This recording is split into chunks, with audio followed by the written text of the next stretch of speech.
அனைத்து ஆசிரியர் நண்பர்களுக்கும் இனிய மாலை வணக்கம். நியோ கிளாசிக்கல் பீரியட் நம்ம பார்த்துட்டு இருக்கோம். இன்னைக்கு 25வது வகுப்பு டிஎன்செட் யூஜிசி நெட்ல.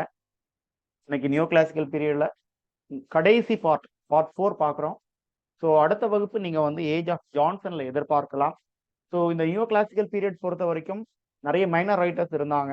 இந்த மைனர் ரைட்டர்ஸ் அதை தான் இன்னைக்கு நம்ம பார்க்க போறோம். ஸோ இன்றைக்கு ஒரு முக்கியமான நாள் உங்களுக்கு பொறுத்தவரை, அதை நான் முதல்ல உங்களுக்கு இன்டிமேட் பண்ணிடுறேன். கூடவே நம்ம டிஎன் செட்டுக்கு படிச்சுட்டு இருக்கிறோம். யூஜிசி நெட் எழுத போறீங்க. செட்டுக்கான கடைசி தேதி தமிழ்நாடு அரசாங்கம் மனோன்மணியம் சுந்தரனார் பல்கலைக்கழகத்தை வந்து நோடல் ஏஜென்சியை அனௌன்ஸ் பண்ணி டிஎன் செட் கண்டக்ட் பண்றாங்க.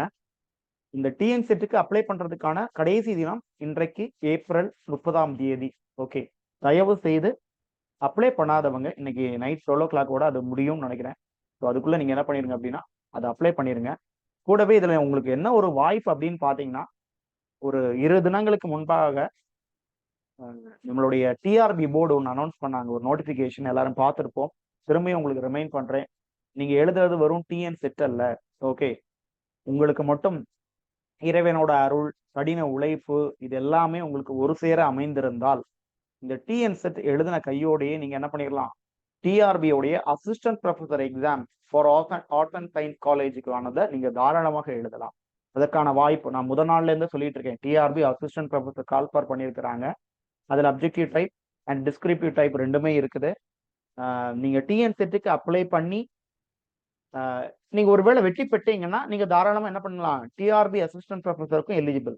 ஸோ நீங்க டிஎன் செட்டுக்கு அப்ளை பண்ணிட்டீங்க, நிறைய பேர் அப்ளை பண்ணிட்டீங்க. நம்ம கிளாஸ் பார்க்கக்கூடியவங்க நிறைய பேர் அப்ளை பண்ணிட்டீங்க. கூடவே டிஆர்பியோட அசிஸ்டன்ட் ப்ரொஃபசர் அப்படிங்கிற நோட்டிபிகேஷன் வந்திருக்குது. 1 மாசம் ஆயிடுச்சு அதுவும் வெளியிட்டு. உங்களுக்கு மே 10 வரைக்கும், ஐ திங்க் மே மாசம் கொஞ்ச நாள் உங்களுக்கு டைம் கொடுத்துட்டாங்க. எதுக்குன்னா இந்த டிஎன் செட்டுக்கு அப்ளை பண்ணி எனக்கு பாஸ் ஆகுமோ ஆகாத, எனக்கு இது வரைக்கும் பிஹெச்டி இல்லை, நெட் இல்லை, செட் இல்லை, ஆனா இப்பதான் நான் டிஎன் செட்டுக்கு அப்ளை பண்ணியிருக்கேன். நான் வந்து இந்த டிஆர்பியோட அசிஸ்டன்ட் ப்ரொஃபசருக்கு அப்ளை பண்ணலாமா சார் அப்படின்னு ஒரு டவுட்ல இருப்பீங்கல்ல, நீங்க தாராளமாக அப்ளை பண்ணலாம். ஒருவேளை டிஎன் செட் போயிட்டா போயிட்டு போகுது, ஆனா நீங்க அப்ளை பண்ணுங்க. உள்ளுவதெல்லாம் உயர் உள்ளல், மற்றது தள்ளினும் தள்ளாமை நீர்த்து. சரிங்களா? எண்ணுவதெல்லாம் உயர்வாக எண்ண வேண்டும். கிடைக்கிறது கிடைக்காம இருக்கிறதெல்லாம் ரெண்டாவது விஷயம். ஓகேங்களா? எண்ணுவதை உயர்வாக எண்ணுங்க. நம்மளுடைய எய்ம் எதுக்கு, நீங்க செட்டோ நெட்டோ இல்ல பிஹெச்டியோ எதனாலும் எய்ம் இந்த அசிஸ்டன்ட் ப்ரொஃபசர் எங்க காலேஜ்ல போய் வேலை பார்க்க போறோம்.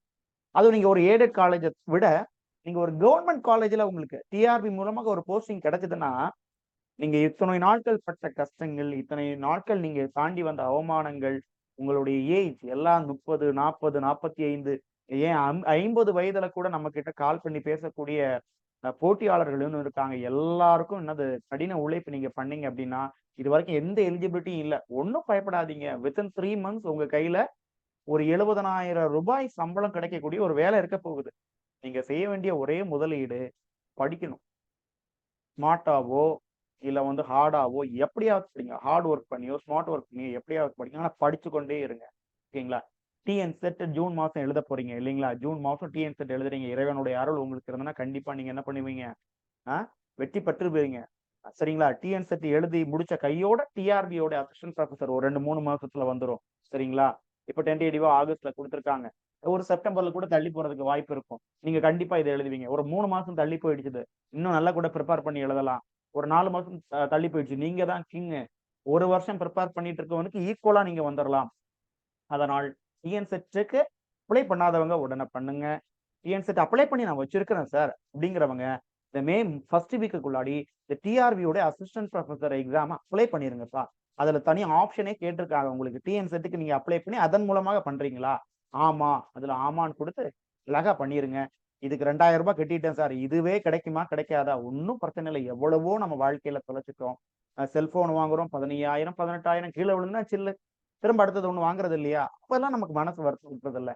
ஆனா செட்டுக்கு 2000 ரூபாய் வச்சுட்டாங்க, அதிகம் தான். என்ன பண்றது, நம்மளுடைய சமூக நிலை எப்படி இருக்குது, யாரும் எதிர்த்து எதுவும் கேட்க முடியாது. சரிங்களா? கெட்டிருங்க. அப்புறம் இதுக்கு ஒரு 600 ரூபாய் ஃபீஸ் கேட்பாங்கன்னு நினைக்கிறேம்மா, அதுக்கும் கெட்டிருங்க. எல்லாம் சேர்த்து மாச சம்பளத்துல நம்ம வாங்கிடலாம். மாச சம்பளமே கிட்டத்தட்ட 70,000 ரூபாய் உங்களுக்கு கிடைக்கும். ஒரு வருஷத்துல நீங்க இன்கம் டாக்ஸ் ஃபைல் பண்ணக்கூடிய அளவுக்கு உங்களுக்கு சம்பளம் வந்துரும்பா. நீங்க அப்போ உண்மையிலே உங்களுக்கு விரும்பின விஷயங்கள், நீங்க சமூக நீதி 2000 ரூபாய் ஏன் வச்ச, 2500 ஏன் வச்சேங்கிற கேள்வி கேட்கக்கூடிய இடத்துக்கு போயிருவீங்க. மூட்டா இந்த மாதிரி ஆசிரிய அமைப்புகள்ல நீங்க சேர்ந்துருவீங்க. என்ன வேணாலும் நீங்க பண்ணிக்கலாம். உங்க அடுத்த ஜெனரேஷனுக்கு தேவையான உரிமையை நீங்க வாங்கி கொடுக்க முடியும். ஸோ இது ஒரு டபுள் லட்டு திங்கக்கூடிய ஒரு ஒரு ஒரு ஒரு படலம் தான். சரிங்களா? 2 லட்டு திங்க ஆசையா கண்ணா அப்படின்னா செட்டுக்கு அப்ளை பண்ணுங்க. டிஆர்பி அசிஸ்டன்ட் ப்ரொஃபஸருக்கும் அப்ளை பண்ணிடணுமா. ரைட்? ஸ்ட்ரைட் அவே கிளாஸ்க்குள்ள போயிடும். நாகம் டேட் நான் சொன்னேன். இன்றைக்கு நான் கடைசி பார்ட் 4 அதாவது மைனர் ரைட்டர்ஸ் தான் இன்னைக்கு பார்க்க போறோம். ஆனா கேள்வியில வரும். சரிங்களா? கேள்வியில வராது அப்படிங்கிற மாதிரி விஷயங்கள் வந்து நமக்கு இங்கிலீஷ் லிட்டரேச்சர்ல கிடையவே கிடையாது. எல்லாம் முக்கியம் தான் சொல்லிட்டு இருக்கேன். பட் இந்த நாகம் டேட் வந்து மிக மிக முக்கியம். 2 பேர் இன்னைக்கு பாக்குறதுல மிக மிக முக்கியம்னு நான் சொல்வேன். மீதி எல்லாருமே மைனர் ரைட்டர்ஸ் தான். 2 பேர் மிக முக்கியம். பாருங்க, ஃபர்ஸ்ட் ஒன் நாகம் டேட். ஓகேங்களா? இந்த நாகம் டேட் யார் அப்படின்னு பாத்தீங்கன்னா, எதுக்காக இவர் ஃபேமஸ்னா, ஷேக்ஸ்பியரை சுரண்டி பார்த்திருப்பார். சுரண்டி பாக்குறதுன்னு என்ன சார் அப்படின்னா, சீண்டி பாக்குறது அப்படி வச்சுக்கலாம். சுரண்டி பாக்குறதோட சீண்டி.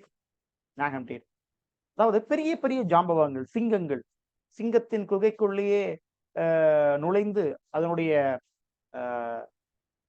வீரத்தை வந்து செக் பண்ணி பார்க்கக்கூடிய பர்சன் தான் இந்த நாகம் டேட். நம்ம ஷேக்ஸ்பியர் ஒரு சிங்கம்னு சொன்னோம்னா அவரை சீண்டி பாக்குறாரு. யாரு இவர்? பாருங்க, இவருடைய ஒர்க் பாருங்க.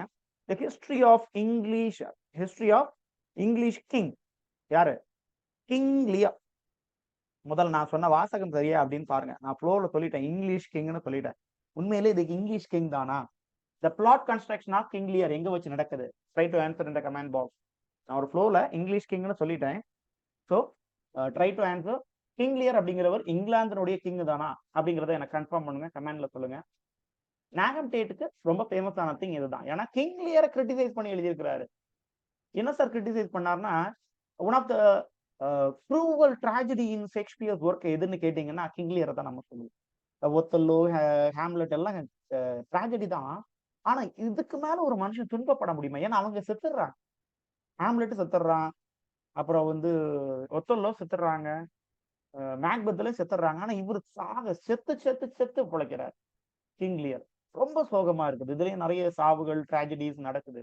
இந்த மாதிரி 6 பொண்ணை பெத்தா அரசனும் ஆண்டியா போவான் அப்படின்னு ஒரு டைலாக் இருக்குது. அதாவது பொண்ணை கட்டி கொடுக்கறது, அதுக்கு ஒரு திரும்ப திரும்ப ஒரு சீர் செய்யறது, அந்த மாதிரி முன்னாடி பழக்கங்கள் இருந்தது. அதனால அரசனே ஆண்டி ஆயிடுவாங்கன்னு ஒரு பழமொழி. இப்படிப்பட்ட ஒரு கதை தான் இந்த கிங் லியர். முதல்ல இதனுடைய சம்மரி படிங்க ஷேக்ஸ்பியர்ல போய். ரொம்ப நல்லா இருக்கும், புரிஞ்சுக்கங்க. அப்புறம் என்னன்னா, அந்த நேகம் டேட் என்ன பண்ணிட்டாருன்னா, கிங் லியருக்கு ஒரு இன்னொரு வேர்ஷனை எழுதியிருக்கிறாரு. கிங் லியரை ஏன் இவ்வளவு சோகமா படிக்கணும், ஏன் சந்தோஷமா படிப்போம் அப்படிங்கிற மாதிரி ஒரு ட்ராஜடி அல்லாத ஒரு கிங் லியரை படைச்சிருக்காரு. அதுதான் the history of King Lear 1681. அடுத்தது நாகம் டேட், போயட் லாரேட், அரசவை கவிஞராக இருந்திருக்கிறாரு. 1692 to 1715. ஆல்ரெடி நான் உங்களுக்கு சொல்லியிருக்கேன், போயட் லாரேட், இந்த அவார்ட் வின்னர்ஸ் இவங்களெல்லாம் தனியா ஒரு நோட்ல எடுத்துக்கங்கன்னு. அதுல ஒருக்கு செக் பண்ணி பாருங்க, நாகம் டேட் எத்தனாவது இடத்துல, இவருக்கு முன்னாடி யாரு, பின்னாடி யாரு. ஏன்னா குரோனாலஜிக்கல் ஆர்டர்ல கேட்கறதுக்கு வாய்ப்பு இருக்குது. போயட் லாரேட் 4 பேரை தந்து கரெக்டா என்னது அசெண்டிங் ஆர்டர்ல பண்ணு, இல்ல டிசெண்டிங் ஆர்டர்ல பண்ணு அப்படின்னு சொல்லிடுவாங்க. Okay fine. அடுத்தது பாருங்க, ப்ரூட்டஸ் ஆஃப் ஆல்பா ஒரு என்சாண்டட் லவர்ஸ் 1678ல வருது. சப்டைட்டில் சொல்லுங்க, என்சாண்டட் லவர்ஸ்னுடைய இன்னொரு டைட்டில் சொல்லுங்க அப்படின்னு கொஸ்டின் வரலாம். It's a tragedy dealing with Dido and Aeneas. இது யாருக்கு டெடிகேட் பண்ணிருக்காங்கன்னா, சார்ல்ஸ் சாக்வில்லி அப்படிங்கிறவருக்கு நாகம் டேட் டெடிகேட் பண்ணிருக்காங்க. இந்த விஷயங்கள் தெரிஞ்சா போதும் நாகம் டேட்டை பொறுத்த வரைக்கும். கிங் லியருக்கு என்ன பண்ணிருக்காரு, ஒரு நல்ல வேர்ஷன் எழுதியிருக்காரு, சோகமா இல்லாம நல்ல வேர்ஷன் எழுதியிருக்காரு. என்சாண்டட் லவர்ஸ் ஒரு ட்ராஜடி, அது யாருக்கு டெடிகேட் பண்ணிருக்கு. Okay, then Addison protested the humiliation of King Lear by Tate. King லியர்னு ஒரு ஒர்க்கை ஷேக்ஸ்பியர் வந்து படைச்சிட்டாரு. அத நீ எப்படி மாத்தி பேச முடியும்? அவர் ஒரு பெரிய மன்னன். கிங் லியர் நாடகத்தினுடைய மன்னன், தந்தை. அவருடைய ஒர்க்கை நீ கிரிட்டிசைஸ் பண்ணி, ஒரு ரெடிக்யூல் பண்ணி நீ மாத்தி எழுதுவியா அப்படிங்கிற மாதிரி யாரு ப்ரொடெஸ்ட் பண்ணிருக்காங்க? அடிசன். அப்படி எழுதக்கூடாது, அதை வந்து அவருக்கு மரியாதை குறைவு அப்படிங்கிற மாதிரி அடிசன் சொல்றாரு. ஆனா அதே டைம்ல நாகம் டேட்டுக்கு பின்னாடி வரக்கூடிய ஜான்சன், லெக்சிகோகிராஃபர் ஆஃப் இங்கிலீஷ், நோட் பண்ணி வச்சுக்கோங்க, டாக்டர் ஜான்சன். அவர் என்ன பண்றாருன்னா, இல்லப்பா நாகம் டேட் சொன்னது சரிதான் அப்படிங்கிற மாதிரி டிஃபெண்ட் பண்றாரு. So this is called criticism. கிரிட்டிசிசத்துல இப்படிதான் பண்ணுவானுங்க. அதாவது புதுசா எதையும் எழுத மாட்டானுங்க, எழுதுனத அவன் சொன்னது சரி, இவன் சொன்னது தப்பு அப்படிங்கிறத சொல்லிக்கிட்டே போவானுங்க. ஓகே, இது பாத்தீங்கன்னா இன்ஃப்ளூயன்ஷியல் கிரிட்டிசிசம் கூட சொல்லலாம். Okay, right. அடுத்தது பாருங்க, இவருடைய அடாப்டேஷன். நேகம் டேட் பொறுத்தவரையிலும் புதுசா ஏதாவது எழுதியிருக்காருன்னா ஒண்ணும் இல்ல. இங்க பாருங்க, இதே ப்ரூட்டஸ் ஆஃப் ஆல்பா தான். ப்ரூட்டஸ்ங்கிறது யார் கொண்டு வந்தா? ஷேக்ஸ்பியர் கொண்டு வந்தது தான். எல்லாம் அடாப்டேஷன் தான். இப்படி நிறைய அடாப்டேஷன்ஸ் இருக்குது. பாருங்க, சைலண்ட் பிரின்சஸ் ஆர் ஜெனரஸ் போர்ச்சுகல்ஸ். இது ஜான் ஃபிளெச்சர் அண்ட் பியூமண்ட் அப்படிங்கிற ஒரு ஒரு இணைந்த கைகள் 2 பேரும் சேர்ந்து எழுதக்கூடிய ரைட்டர்ஸ் இருந்தாங்க. Fletcher and Beaumont. அவங்கள ஃபிளெச்சர் கூட அவருடைய ஒர்க்ல இருந்து அப்படியே தழுவி எழுதியிருக்கிறாரு. அப்புறம் வெப்ஸ்டருடைய ஒயிட் டெவில தழுவி எழுதினது பாருங்க, injured love or cruel husband.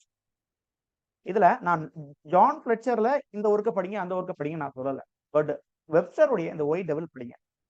வெப்ஸ்டருடைய duchess of மால்பி படிங்க. சரிங்களா? இந்த 2 ஒர்க்கினுடைய சம்மரி நல்லா தெரிஞ்சுக்கங்க. அப்படியே போற போக்குல இதெல்லாம் ரொம்ப ஃபேமஸான ஒர்க், சிலபஸ்ல அடிக்கடி கேட்கக்கூடிய ஒர்க். அதனால போற போக்குல என்ன பண்ணிடுவாங்கன்னா, உங்களுக்கு ஒரு கேள்வியா வைக்கிறதுக்கு வாய்ப்புகள் அதிகம். தென் ஸ்டேட் கொலாபரேட்டட் ட்ரைடன், அதாவது ஃபாதர் ஆஃப் கிரிட்டிசிசம். அவர் கூட சேர்ந்து, ட்ரைடன் கூட சேர்ந்து கொலாபரேஷன்ல second cop of the poem Absalom Achitophel, ட்ரைடனுடைய பாதி போயத்துக்கு யார் ஹெல்ப் பண்ணியிருக்காங்க அப்படின்னா, நம்ம தலைவர் நேகம் டேட் வந்து ஹெல்ப் பண்ணியிருக்கிறாரு. Tate's poem were sharply criticized.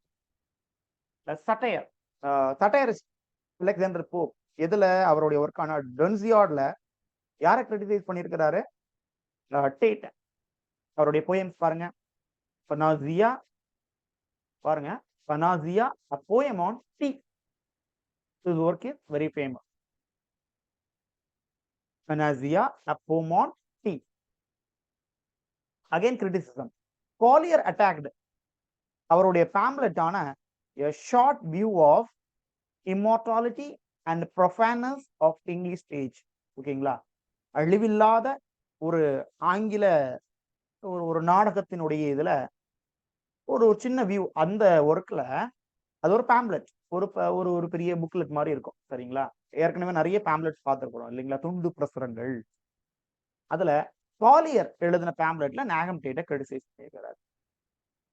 Then Collier attacked the comedies of, அவர் கொஞ்சம் கூட காலியர், ஜெர்மி காலியர் அ கிரிட்டிக். அவர் பாருங்க யாரெல்லாம் கிரிட்டிசைஸ் பண்றாருன்னா, குச்சோர்லி, ட்ரைடன், காங்க்ரீவ், வான்ஃப்ரோ அண்ட் டி ஓஃபே. இந்த ஸ்பெல் இருக்குது பாத்தீங்களாப்பா, இந்த வான் ப்ரா, இதை வந்து வேற விதமா கூட நீங்க ஸ்பெல் பண்ணி கேட்டுக்கலாம். அதனால ஒரு பிரச்சனையும் இல்லை. நீங்க எழுதுறது objective type of examination.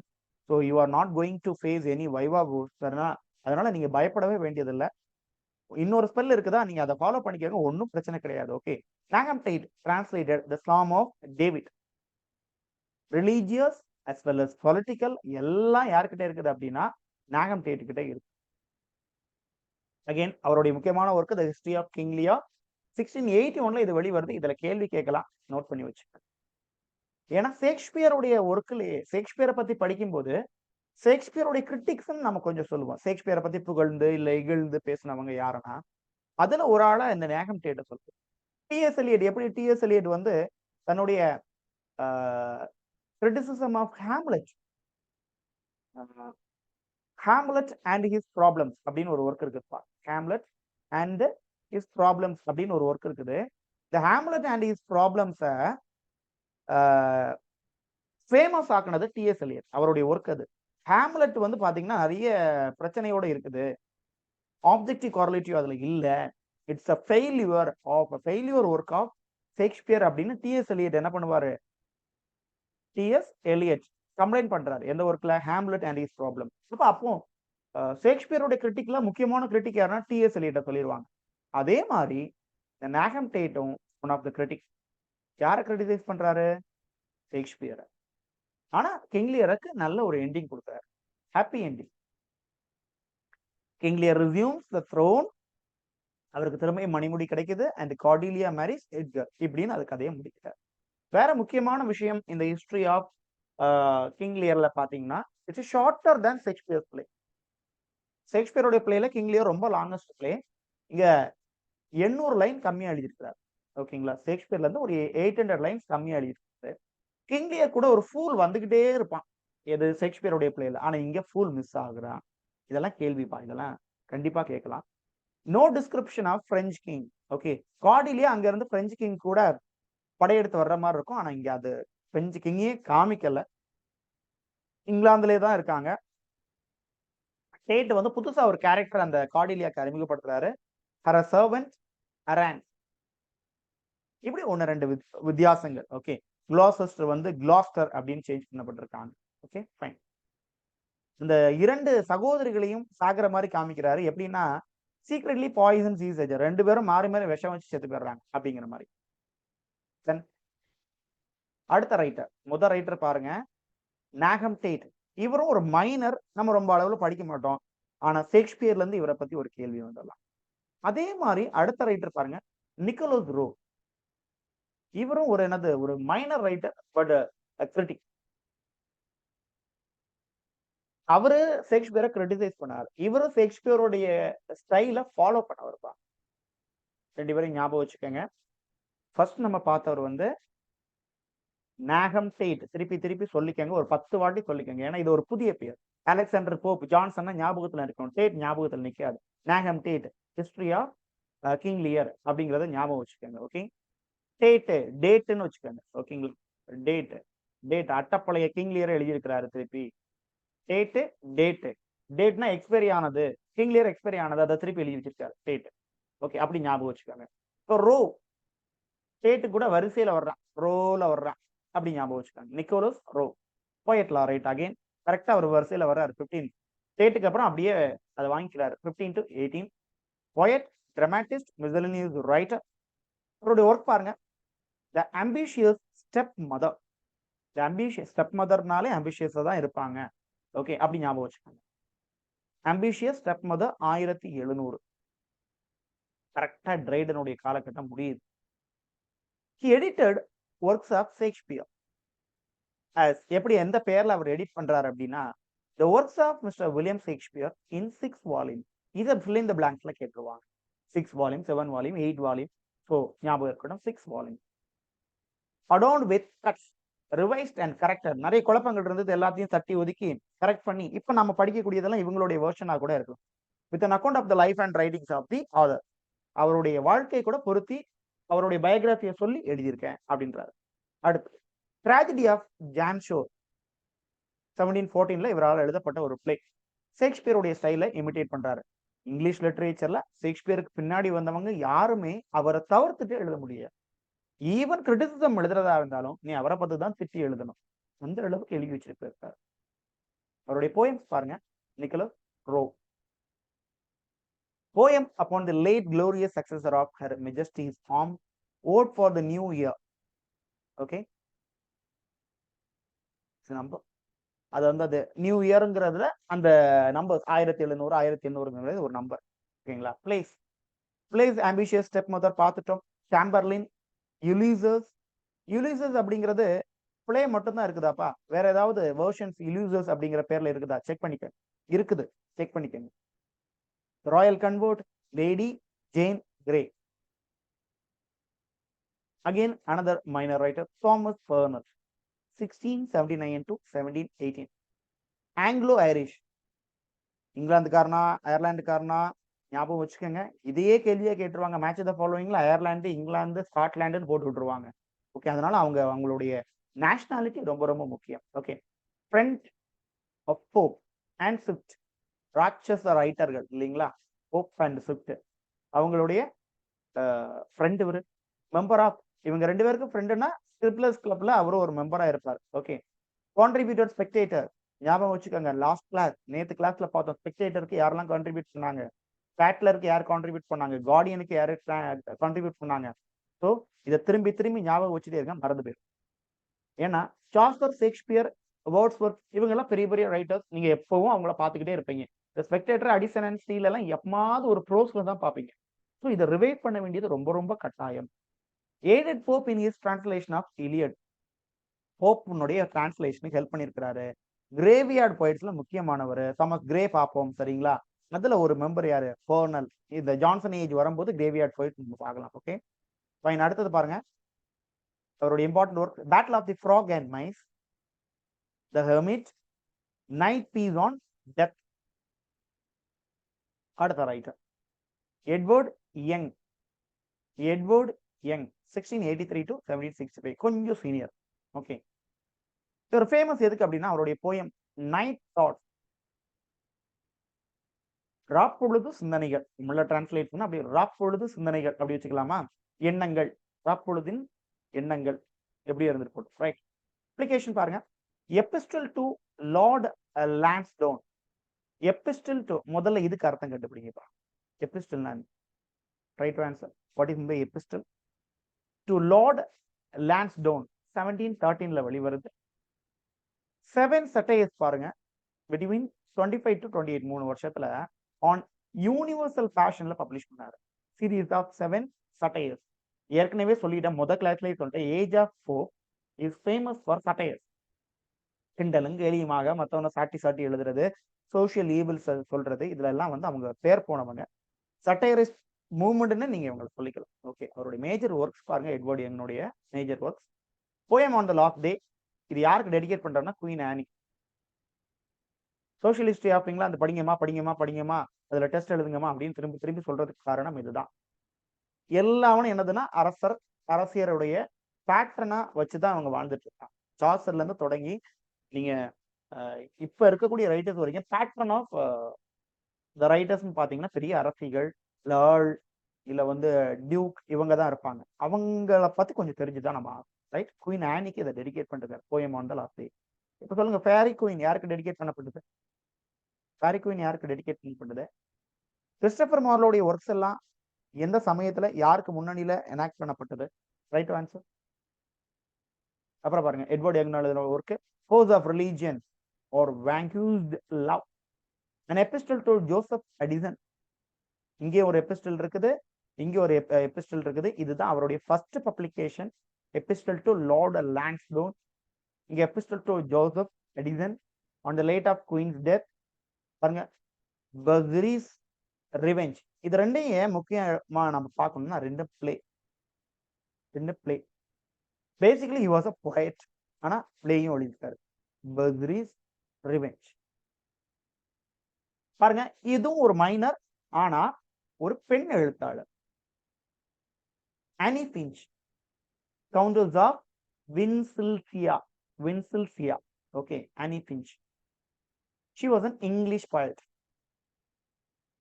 Annie Finch. Annie wrote several love poems to her husband. Most famous one is a letter to Daphnis. நிறைய லவ் போயம்ஸ் எழுதியிருக்காங்க. அது வந்து ஒரு டொமஸ்டிக் லவ் போயம்ஸ் மாதிரி. யாருக்கு தான் எழுதியிருக்காங்க? To her husband. அதுல ரொம்ப ஃபேமஸ் ஆனது பாத்தீங்கன்னா a letter to Daphnis. Okay, then she became a countess of, what is the countess? பதவி. Countess of Winchilsea after the death of Charles Finch. Charles பிஞ்சினுடைய மறைவுக்கு பிறகு அவங்களுக்கு கவுண்டஸ் அப்படிங்கிற அந்த பதவி கிடைக்குது. ஓகே, தென் மேஜர் கலெக்ஷன் அவருடைய ஒர்க் அப்படின்னு பாத்தீங்கன்னா மிஸ்சலனி போயம். அப்படியே நிறைய போயத்தை எடுத்து நம்ம மிக்சர் மாதிரி, அந்த மிக்சர் அப்படிங்கிறதுலே நமக்கு அர்த்தம் புரிய மாட்டேங்குது, எல்லாம் கலந்து இருக்கும்.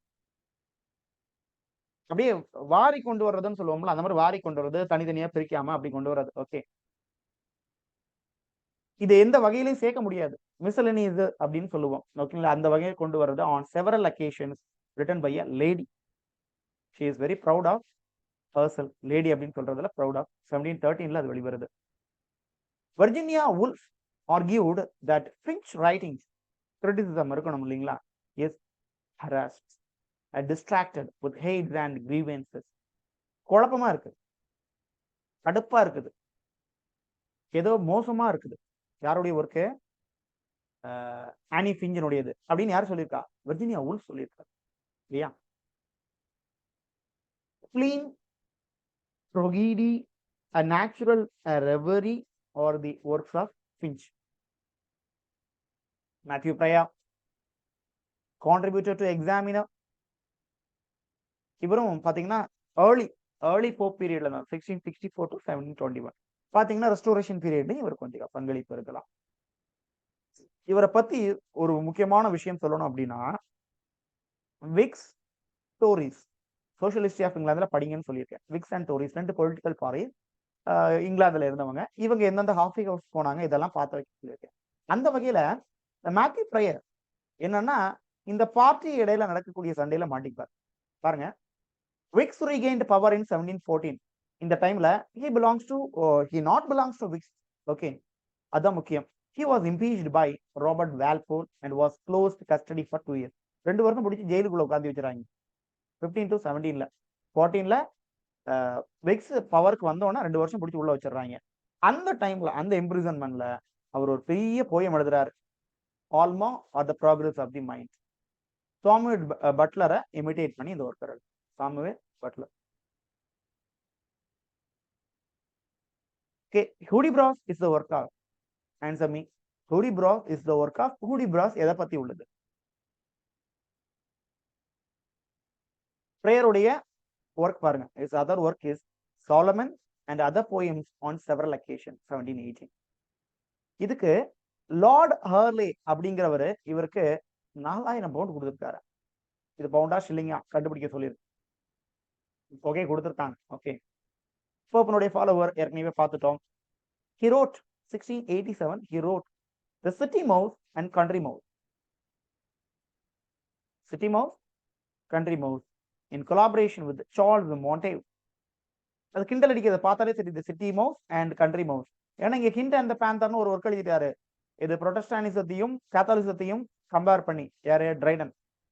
ஏன்னா அங்க இருந்து இங்க தாவுவார், இங்க இருந்து அங்க தாவுவார். ரெண்டாவதுக்கு என்ன சொல்லிடுவார்னா ரெண்டும் ஒரே அளவுக்கு தான் இருக்கும், 2 ஈக்குவாலிட்டியா இருக்கும், சம வாய்ப்பு கொடுக்கணும் 2 பேருக்கும் அப்படிங்கிற மாதிரி ட்ரைடன் வந்து ஒரு ரிலீஜியஸ் ஒர்க் எழுதியிருக்காரு அப்படின்னு கேட்டீங்கன்னா ஹிண்ட் அண்ட் பேந்தர் தான். இப்போ நான் ஏற்கனவே நம்ம கிளாஸ்லயே சொல்லியிருக்கிறேன், ஹிண்ட் அப்படிங்கிறது எதை குறிக்கும், பேந்தர் அப்படிங்கிறது எதை குறிக்கும். அதாவது 2 ரிலீஜியனை குறிக்குது. ஹிண்ட் அண்ட் பேந்தர் அப்படிங்கிறது கேத்தலிசத்தையும் புரொட்டஸ்டானிசத்தையும் குறிக்குது. எது எதை குறிக்குது அதை ஞாபகம் வச்சுக்கோங்க. ஸோ இங்க நீங்க அடுத்த ஆராய்ச்சி என்ன பண்ணணும்னா, இந்த ஹிண்ட் இங்க சிட்டி மவுஸா கண்ட்ரி மவுஸா, பேந்தர் சிட்டி மவுஸா கண்ட்ரி மவுஸா, இதை மட்டும் நீங்க கண்டுபிடிச்சிருந்தா போதுமானது. ஸோ பிரேயா, மேத்யூ பிரேயா, ஓகேங்களா? ஒரு சிட்டி மவுஸ், கண்ட்ரி மவுஸ், இப்படி ஞாபகம் வச்சுக்கோங்க. மவுஸ்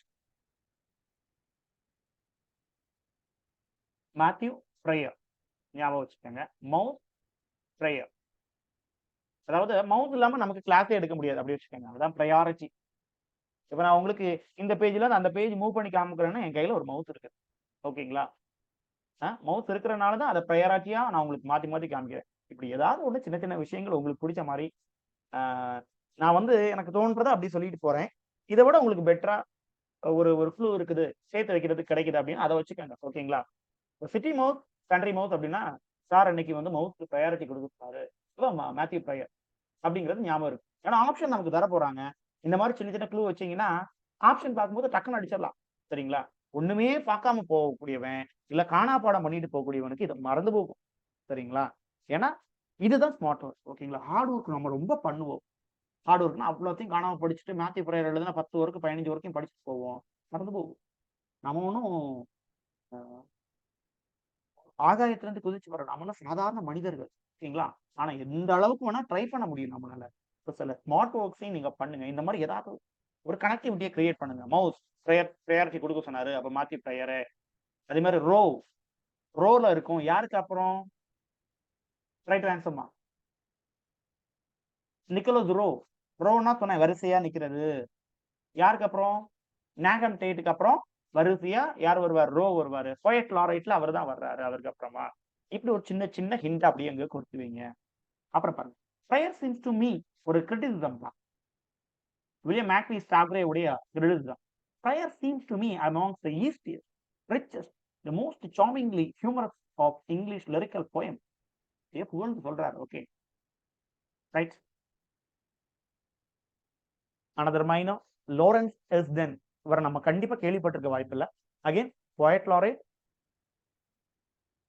நாகம் டேட், நிக்கோலஸ் ரோ. அதுக்கப்புறமா நிக்கோலஸ் ரோ வந்து பாத்தீங்கன்னா 15 to 18 போயட் லாரைட்டா இருப்பாரு. இவர் 18ல வந்து பதவி ஏற்றுக்கிறார். இவருடைய பர்த் அண்ட் டெத் பாருங்க, 88 1730. ஒர்க் பாருங்க, the origin of the knights of Bath, dedicated to William Augustus. இந்த வில்லியம் அகஸ்டஸ் யாரு அதெல்லாம் வந்து ஆராய்ச்சி பண்ண வேண்டும். மைனர் ரைட்டர்ஸை பொறுத்த வரைக்கும் ரொம்ப ஆராய்ச்சி பண்ணாதீங்க டெடிகேஷனை. ஏன்னா அவங்க ஒரு மைனர், ஏதாவது ஒரு டீக்கோ எவ்வளோ அவனுக்கு ஃப்ரெண்டோ எவனாவது ஒருத்தனா இருப்பான். இவனை தேடி இன்னும் டைமை வேஸ்ட் பண்ணிடாதீங்க. ரொம்ப ஃபேமஸ் ரைட்டர்ஸ் டெடிகேட் பண்றான்னா கண்டிப்பா அது ஒரு மன்னனா இருக்கலாம். அப்ப அவங்கள தேடி போங்க. இந்த ஒர்க் அவனை பத்தி எழுதியிருக்கோம், அவனை சட்டையர் பண்ணி எழுதியிருக்கோம் அப்படின்னு இருக்கும். ஸோ இது அப்படி origin of the knights of Bath William அகஸ்டஸுக்கு டெடிகேட் பண்ணிட்டாங்க. அவ்வளவுதான். ரைட். அடுத்தது போப் என்ன சொல்றாரு பாருங்க. No earthden thirst no more for sake or prize he sleeps among the dull of ancient days. ஓகேங்களா? இருக்கா பாத்துக்கலாம். No earthden thirst no more for sake or prize he sleeps among, அவன் அப்படியே தூங்கிட்டு இருப்பான். ஓகேங்களா? earthden தாமஸ் கிரே சொல்றாரு. யாரு? கிரேவியார்ட் போயிட்டு இப்பதான் மென்ஷன் பண்ணோம் இல்லைங்களா? பிரேயரோட சேர்ந்து வந்து earthden set out well in life but afterwards turned out a drunkard and besotted his subtle. ஓகேங்களா? அதான் அவன் தூங்கிட்டே இருந்தான்னு சொல்றாரு இல்லையா? அப்போ அதை வச்சு நம்ம புரிஞ்சுக்க வேண்டியதுதான். தாமஸ் கிரேயும் கழுவி கழுவி தான் ஊத்துறாரு இவரை. ஃபைன். எனக்கு கொஞ்சம் கிளாஸ் கொஞ்சம் நம்ம கண்டென்ட் வந்து கம்மி தான். இதுல இன்னும் நிறைய மைனர் ரைடர்ஸ் இருக்காங்க. நான் எதையுமே உங்களுக்கு கொடுக்கல, கன்ஃபியூஸ் பண்ண விரும்பல. லிமிட்டட் வெர்ஷன்ஸ் ஆஃப் ஒர்க்ஸ் தான் நான் உங்களுக்கு கொடுத்துட்டு இருக்கேன். இதை தள்ளியும் நியோ கிளாசிக்கல் ரைட்டர்ஸ் இருந்தாங்கன்னா இருக்கிறாங்க. கண்டிப்பா இருந்ததுன்னா எடுத்துக்கங்க. உங்களுக்கு ஹட்சன் புக் ப்ரிஃபர் பண்ண சொன்னேன், படிங்க. ஹட்சன் புக்கை திரும்ப திரும்ப கொஞ்சம் கொஞ்சம் பாருங்க, நம்ம கிளாஸையும் பாருங்க. நோட்ஸ், ஹேண்ட் ரிட்டன் நோட்ஸ் எடுங்க. இன்னைக்கு சொன்ன ரெண்டு விஷயத்த ஞாபகம் வச்சுக்கோங்க. செட்டுக்கு அப்ளை பண்ணாதவங்க செட்டுக்கு அப்ளை பண்ணுங்க. நெட் ஓப்பன்ல இருந்து நெட்டுக்கு அப்ளை பண்ணுங்க. இதே மாதிரி டிஆர்பி போட சொல்லியிருக்கேன் இல்லைங்களா? அசிஸ்டன்ட் ப்ரொஃபஸர் டிஆர்பி போட சொல்லியிருக்கேன், போடுங்க. நீங்க ஒருவேளை பிஜி டிஆர்பி தான் எனக்கு வாழ்க்கை, இல்ல பாலிடெக்னிக் டிஆர்பி தான் வாழ்க்கை, எல்லாத்துக்குமே நீங்க படிக்கக்கூடியது கண்டிப்பா உதவ போகுது. சரிங்களா? அதனால இதுக்கு நான் படிக்கிறேன், இதுக்கு அப்ளை பண்ண மாட்டேன், அந்த மாதிரி எந்த இதுவும் வைக்காதீங்க. நீங்க ஒருவேளை லார்ட் லபக்குதாஸ் குடும்பத்தை சார்ந்தவர்களாக இருந்தீங்கன்னா நீங்க இதுக்கு தான் போவேன்னு போங்க. நீங்க ஒரு ஒரு ஆவரேஜ் எனக்கு வேலை வேணும் சார், எப்படியாவது ஒரு வேலைக்கு போகணும். ஏன்னா மேக்சிமம் நம்ம நம்ம பசங்க, நம்ம பார்க்கக்கூடிய பெரியவங்க, ஏன்னா பசங்கன்னு சொல்றேன், என்னுடைய வயசு மூத்தவங்க எல்லாம் நம்ம அந்த கிளாஸை விசிட் பண்ணிட்டு இருக்கீங்க. சகோதர சகோதரிகள் எல்லாருமே என்ன பண்ணுங்க அப்படின்னா, கண்டிப்பாக என்ன பண்ணுங்கன்னா, எந்த எக்ஸாம் வந்தாலும் அப்ளை பண்ணுங்க. லிட்ரேச்சர் வாழ்க்கை அப்படின்னு முடிவாகி போச்சு உங்களுக்கு. இப்போ நீங்க என்ன பண்ணீங்க, கிடைக்கக்கூடிய எக்ஸாம் எல்லாம் அப்ளை பண்ணீங்க. சில ஸ்கூல்ஸே பிரைவேட்டா போடுறாங்க. அதாவது பிரைவேட் ஸ்கூல்ஸ் இல்ல, கவர்மெண்ட் ஸ்கூல்ஸ் சொல்றேன். இந்த சைனிக் ஸ்கூல், அப்புறம் மிலிட்ரி ஸ்கூல், இந்த மாதிரி ஸ்கூல்ஸ்ல இங்கிலீஷ் டீச்சர்ஸ் எடுக்கிறாங்க. பிஜி அசிஸ்டன்ட், அப்புறம் பிடி அசிஸ்டன்ட், இதெல்லாம் எடுக்கிறாங்க. பிரின்சிபல் போஸ்டிங் வருது. அதுக்கும் அப்ளை பண்ணுங்க. அதுக்கும் லிட்ரேச்சர் தான் வந்து பாத்தீங்கன்னா சிலபஸ். நீங்க இந்த படிக்கக்கூடிய பேஸ அவங்க ஒரு தனியா ஒரு சிலபஸ் கொடுத்துருக்காங்க. அதையும் கொஞ்சம் புரட்டிட்டீங்கன்னா ஒரு 4 எக்ஸாம் எழுதுங்க. ஒரு எக்ஸாம் கண்டிப்பா நமக்கு கிடைச்சிடும். ஒரு வருஷ காலத்துல உங்களுக்கு 10 எக்ஸாம் எழுதலாம். நம்ம தேடிக்கிட்டே இருக்கணும். தேடுங்க. டெய்லி நியூஸ் பேப்பர் பாருங்க, ரெக்ரூட்மெண்ட் பார்ட்ஸ், இந்த சைனிக் ஸ்கூல், இதெல்லாம் யூடியூப்ல சும்மா சர்ச் பண்ணுங்க. நம்ம எவ்வளவோ நேரம் ஃபேஸ்புக்ல, இன்ஸ்டாகிராம்ல, இதுல எல்லாம் செலவிடுறோம். கொஞ்சம் நமக்கு வாழ்க்கைய மாத்தக்கூடிய இந்த விஷயங்களையும் பயனிட்டீங்கன்னா, ஒன்ஸ் நீங்க செட்டில்டு, மாசம் சம்பளம் கிடைச்சாச்சு, நிம்மதியா இருக்க போறோம். அப்புறம் உங்களுக்கு விரும்பின எல்லா சோசியல் மீடியாஸ், என்டர்டைன்மெண்ட் எல்லாத்தையும் நீங்க பார்க்கலாம். அப்போ உங்களுக்கு பார்க்கறதுக்கு டைம் இருக்குது. ஏன்னா உங்க ஸ்கூல்ஸ்ல, காலேஜஸ்ல உங்களுக்கும் சில ஒர்க் அலாட் பண்ணி தந்துருவாங்க. உங்களுக்கு ரெஸ்பான்சிபிலிட்டி வந்துடும். அப்புறம் அதை நோக்கி ஓட ஆரம்பிச்சிடுவீங்க. டூ, திரும்ப திரும்ப நான் உங்கள்கிட்ட சொல்லக்கூடிய ஒரே விஷயம், நீங்க நல்லா படிங்க. படிச்ச விஷயத்த அப்படியே ஷேர் பண்ணுங்க. இல்ல சார் எங்களுக்கு காலேஜ் பத்தி படிக்கிறோம், ஆனா எனக்கு காலேஜ் பத்தி அந்த அளவுக்கு சொல்லிக் கொடுக்க வரல. ஒண்ணும் இல்ல. நீங்க படிச்ச ஸ்கூல் பத்தின விஷயங்களும் ஒரு பையன் வந்து கேட்கறான், சொல்லிக் கொடுங்க. ஒரு பையன் அந்த மாதிரி சுத்திக்கிட்டு இருக்கிறான், உட்காருடா நான் சொல்லித் தரேன் அப்படிங்கறத சொல்லிக் கொடுங்க. கண்டிப்பாக உங்களுடைய வாழ்க்கையில நல்ல விஷயங்கள் நிறைய நடக்கும். My best wishes. சொன்ன விஷயங்களை ஃபாலோ பண்ணுங்க. மற்றபடி ஏதாவது அப்படின்னா நீங்க வந்து கமெண்ட்ஸ்ல, இல்ல வந்து ஒரு வாய்ஸ் மெசேஜ் மூலமா வாட்ஸ்அப் போடுங்க. பார்த்துக்கலாம். ரைட். தேங்க்யூ.